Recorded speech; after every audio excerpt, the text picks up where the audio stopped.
Khan GS research centre और ज्ञान बिंदु कोचिंग में एक विवाद होता है दोस्तों, बैनर और पोस्टर लगाने के लेकर के। और विवाद इस कदर भड़क जाता है दोस्तों कि बैनर और पोस्टर लगाने को लेकर के बताया यह जाता है कि ज्ञान बिंदु कोचिंग सेंटर का जो रोशन सर का जो बैनर लगा था, उसी के ऊपर खान सर का जो बैनर लगाया गया था, जिसकी वजह से आपस में विवाद होता है। विवाद इस कदर बढ़ जाता है, पहले मारपीट, मारपीट के बाद परिस्थितियां गोली कांड तक आ जाती हैं। और इस गोली कांड के बाद जो सामने जिस तरीके का झूठ खान सर के द्वारा बोला जाता है कि 8-10 राउंड गोली चला था, 10 राउंड तो गोली हमारे सामने चला था, और फिर बाद में खान सर इस बात से पलट जाते हैं कि गोली हमारे कहने पर हमारे गार्ड्स ने चलाया था। गार्ड्स को हथियार क्यों दिया जाता है? आत्मरक्षा के लिए। जैसे ही पुलिस आता है, गार्ड्स का काम खत्म हो जाता है। तो कहने का मतलब ये है दोस्तों कि खान सर झूठ पे झूठ, झूठ पे झूठ बोले जा रहे हैं। अब आप सोचेंगे कैसे कि किसी व्यक्ति को लेकर के किसी कोचिंग संस्थान, जो भी कोचिंग संस्थानें चलती हैं, चाहे पटना में चले, चाहे दिल्ली में चले, चाहे प्रयागराज में चले, चाहे जहाँ चले, जो कोचिंग का जो विवाद होता है, अक्सर आमतौर पर विवाद सिर्फ बैनर और पोस्टर को लेकर के होता है। लेकिन खान सर जिस तरीके का आरोप लगाते हैं कि हम कम फीस में पढ़ाते हैं, इसलिए जो कोचिंग वाले होते हैं वो लोग इस तरीके का व्यवहार हमारे साथ करते हैं कि तुम इतने कम फीस में क्यों पढ़ाते हो। दरअसल दोस्तों ये सरासर झूठ है, क्योंकि खान सर कपिल शर्मा के शो में, केबीसी के शो में और जितने भी न्यूज चैनलों पर जाते हैं, ये बार बार यही बताते हैं कि कम फीस लेते हैं, कम फीस के नाते हमारे ऊपर बम फेंका जाता है। ये चीज़ ये कई इतनी बार बता चुके हैं। और हालिया फिलहाल में जो एक बहुत बड़ा दुखद घटना सामने निकल के आ रही है दोस्तों, जिसमें रोशन आनंद सर गिरफ्तार हैं और उनके जो भाई थे प्रिंस यादव यहाँ से जो है फरार थे। बताया यह जाता है कि उनकी जो है दोस्तों हार्ट अटैक से, या उनकी किडनी खराब थी, या किसी भी रहस्यमयी परिस्थिति में उनकी डेथ हो गई है। ये एक बहुत ही दुखद, बहुत ही मार्मिक घटना रोशन आनंद सर के घर हुआ है दोस्तों। एक तो रोशन आनंद सर गिरफ्तार हैं, दूसरी उनकी कोचिंग भी पूरी तरीके से बंद है, और तीसरी घटना ये कि उनके भाई की जो कि मृत्यु हो गई है दोस्तों। अब ये जो रहस्यमयी मौत है, इसके पीछे देखा जाए दोस्तों, इसमें कारण क्या है? कोई उनका ऑपरेशन भी कुछ लोग बता रहे थे किडनी का हुआ है, लेकिन जो भी था, दोनों भाई मिलकर के अपनी कोचिंग को चला रहे थे। अब ये विवाद इतना ज़्यादा और आगे बढ़ता चला जा रहा है कि आगे देखते रहिए कि पटना में होता क्या है दोस्तों। कि लेकिन यहाँ पर हम थोड़ा सा खान सर को डिकोड करने का प्रयास करेंगे कि खान सर जिस तरीके का एलिगेशन अन्य कोचिंग पे लगाते हैं, अन्य कोचिंग पे लगाने का मतलब इनका मेन टारगेट ज्ञान बिंदु कोचिंग यानी रोशन आनंद सर का कोचिंग होता है। तो रोशन आनंद सर हुए या खान सर हुए, आप 200 में पढ़ाइए, 500 में पढ़ाइए, 100 में पढ़ाइए, इसका ये मतलब नहीं होता है आपके पास सब्सक्राइबर ज़्यादा है, आपके पास फैन फॉलोइंग ज़्यादा है, इसका ये मतलब नहीं है कि आप गलत नहीं करते हैं, आप झूठ नहीं बोलते, आप लोगों को जो है अपनी तरफ आकर्षित नहीं करते, इसका ये मतलब नहीं होता है।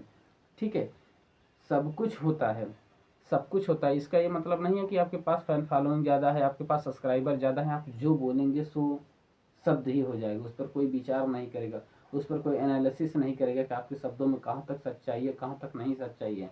जैसा कि आप बड़े बड़े न्यूज चैनलों पे गए हैं, जैसा कि आप केबीसी में गए हैं, कपिल शर्मा के शो में गए हैं, हर जगह आपने एक ही राग अलापा है कि हमारे कोचिंग के ऊपर बम फेंका गया। बम की एफआईआर आपने एक भी नहीं लिखाया कि हमारे कोचिंग के ऊपर बम फेंका गया था। कितनी बार तो आप ये बता चुके हैं कि हम कोचिंग में बैठ के पढ़ा रहे हैं, हमारे कुर्सी के नीचे बम फेंक दिया गया है।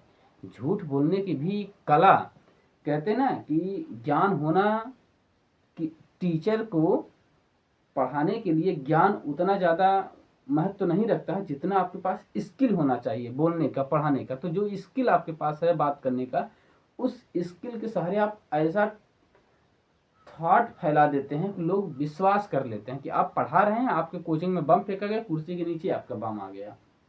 तो आपका बताने का टाइटल अच्छा है, तो इसका ये मतलब नहीं कि आप जो भी अनाप शनाप राग अलाप देंगे सब सही हो जाएगा। उसका भाई रोशन आनंद का भाई, नौजवान भाई था, जो कि दोनों लोग मिलकर कोचिंग चला रहे थे। आपको उसमें कोई इन्वॉल्वेशन नहीं था उस कोचिंग को बनाने में, दोनों भाइयों ने अपने हिसाब से बनाया। अब आज परिस्थिति उस बेचारे के घर कितनी भयावह हो गई, सोचिए, जिसका भाई खत्म हो गया हो, जिसका भाई जेल में हो, घर की परिस्थितियाँ कैसी होंगी, ये आप अच्छी तरीके से, आम जनता जो है अच्छी तरीके से समझ सकते हैं। लेकिन यहाँ पर दोस्तों खान सर ने जिस तरीके का एलिगेशन लगाया, खान सर का एलिगेशन आरोप लगाना इस बात को दर्शाता है कि खान सर बताते हैं कोचिंग वाले सब जलते हैं कम फीस की वजह से। कुछ अरे भैया कम फीस लेते हैं, बढ़िया पढ़ाते हैं, इसका यही मतलब नहीं है कि सारे लोग आपसे जलते हैं, क्योंकि आपका एलिगेशन लगाने का तौर तरीका थोड़ा सा दूसरा है। अगर सब लोग जलते हैं, आपके बम फेंकते हैं, तो आप किस कोचिंग के खिलाफ आपने एफआईआर लिखाया था कि आपके ऊपर बम फेंका गया था? अब आत्मसम्मान के लिए एक भाई की उसकी तो मृत्यु हो गई है, पटना में राजनीति फिर से शुरू हो गया है। अब आप इस कदर पहुंच गए हैं कि इस दुख की घड़ी में रोशन सर के परिवार वालों को, रोशन सर को यह दुख अगर वो सहन कर ले जाते हैं, तो सोचिए कितना डेडिकेटेड वो व्यक्ति होगा। ईश्वर इस दुख की घड़ी में उन्हें यह दुख सहन करने की असीम शक्ति प्रदान करे, क्योंकि जो वाकया, जो घटना उनके साथ इस समय हुआ है, अभी की जो परिस्थितियां हैं दोस्तों, बहुत ही भयावह परिस्थिति है रोशन आनंद सर के लिए। एक सर का कोचिंग भी अभी समझ जाइए कि वो जेल में हैं, और दूसरी चीज़ उनके भाई की मृत्यु हो गई है, और तीसरी चीज़ ये मृत्यु भी इतनी रहस्यमयी तरीके से हुई है कि क्या बताया जाए दोस्तों, कि कैसी परिस्थिति हो गई है कि अब वो तो कहीं बोल भी नहीं सकते, कुछ इस बयान भी नहीं दे सकते हैं। फिर भी ईश्वर इस दुख की घड़ी में उन्हें इस दुख को सहन करने की असीम शक्ति प्रदान करें। तो कहने का मतलब यही है दोस्तों कि खान सर यहाँ पर कहीं न कहीं कई बार हर एक चीज़ पर ऐसा नहीं है कि सही ही हैं, ठीक है। बहुत बड़े टीचर होंगे, बहुत बड़ा सब्सक्राइबर है, बहुत बड़ा उनका एजुकेशन एम्पायर है, इसका ये मतलब नहीं है कि उस एजुकेशन एम्पायर में सब कोई जो है धर्मात्मा ही बैठा है, या सब कोई दिलेर ही बैठा है, या सब कोई राजा ही बैठा है, ठीक है। ऐसी बात नहीं है दोस्तों जिस तरीके का एलिगेशन लगाते हैं। हाँ, एजुकेशन एम्पायर है इनके पास।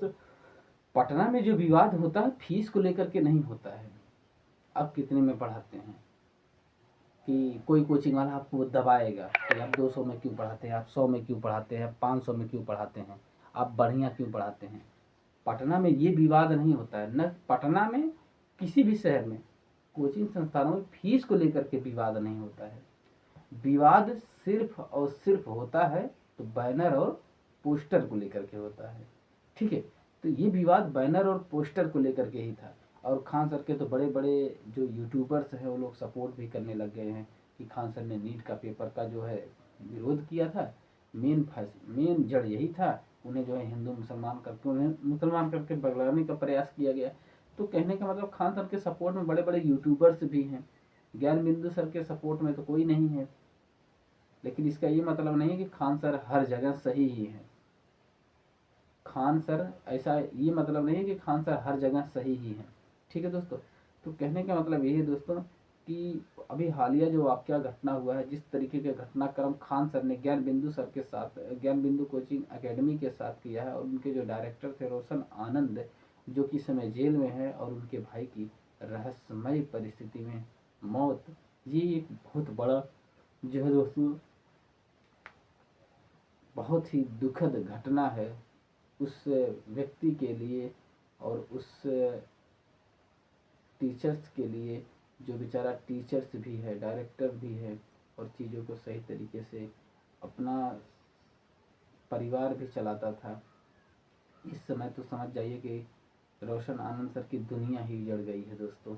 जो उनके भाई थे प्रिंस यादव, उनकी रहस्यमय परिस्थिति में मौत हो गई है, ठीक है दोस्तों। तो कहने का मतलब दोस्तों यहाँ पर खान सर को ये मत आप समझिए कि बहुत बड़े मसीहा हैं, बहुत बड़े एजुकेशन एम्पायर है, तो जो चीज़ें वो कह देते हैं वो पत्थर की लकीर हो जाता है, सही हो जाता है, ठीक है दोस्तों। तो बस आज के लिए इतना ही। बस आप लोग भी इस दुख की घड़ी में रोशन आनंद के सर के साथ खड़े रहिए, ताकि ईश्वर उन्हें उस तरीके का सामर्थ्य दे सके कि वो इस दुख को बर्दाश्त कर सकें, और फिर से अपने इंस्टीट्यूट में आएँ, अपने कोचिंग को चला सकें, अपने परिवार का, अपने बच्चों का, जो भी बच्चे उनके साथ अट्रैक्ट हैं, जो भी बच्चे उनसे ज्ञानभूत होते हैं, पढ़ते हैं, वो फिर से अपनी उसी दुनिया में लौट आएँ। बस ईश्वर से यही हमारी कामना है दोस्तों। आप लोग भी अपनी तरफ से उनकी दुआएँ देने का प्रयास करें। बहुत बहुत आभार, बहुत बहुत आभार।